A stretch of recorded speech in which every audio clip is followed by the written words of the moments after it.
There is a Universal Studios being built in the UK, and there has been talk about it for the last 2 or 3 years. And for the last 2 or 3 years, they've been putting in planning permission and all the back stuff that needs to take place in order to make it work before they can break ground.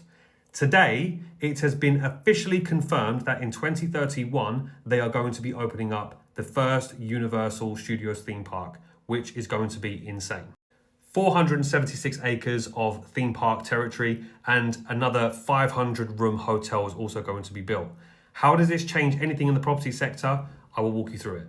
So with this type of investment going into the Bedfordshire County, there is going to be lots of money spent on commercial premises. There's going to be a massive influx of cash that's going to be put into Bedford town itself, which if you've been to Bedford town, it's not really the best. There is naturally going to be surrounding shopping facilities to cater to that. There's going to be new shops, there's going to be new restaurants, there's going to be new facilities all nearby from here to the Kempston Hardwick location, which isn't too far from the town centre itself. But that's not even scratching the surface.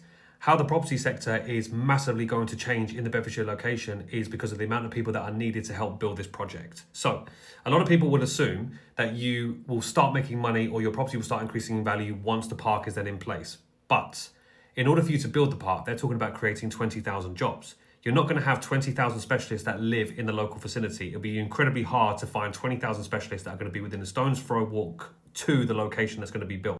So this means they're going to have to draft in a load of people from all over the world, all over the country to help cater to this. And it means that most of these people are going to rent because not everyone wants to be living in Bedfordshire. So a lot of these specialists will travel to Bedfordshire to work either Monday to Friday or a couple of days in the week and then head back to their home, wherever they are. So to stay in this location, they're going to be paying a premium rent, which in most cases is going to be covered by companies that are working on this project. So if you are a landlord that's living in the Bedfordshire region, I can guarantee that you're already rubbing your hands together because you're going to get to charge a premium rent. But that's not even the kicker. The kicker is what you're going to make once the park is in place and the amount of tourists that are going to come to the area.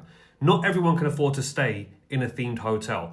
Most people that go to Disneyland can't stay in Disneyland because you end up paying £15,000-16,000 once you factor in all of your flights, spending money in the whole lot. So what a lot of people do is they travel to Florida and stay in the local area or within about a half an hour drive from Disneyland. That's going to be no different to here. Alton Towers in the UK, I've done it myself. I've stayed in Alton Towers once, and even then I thought it was okay and it was a stupid amount of money, but it was an experience. But most people don't have the ability to do that. So what they do is stay in the local area and travel into the park. This is where the landlords then kick in.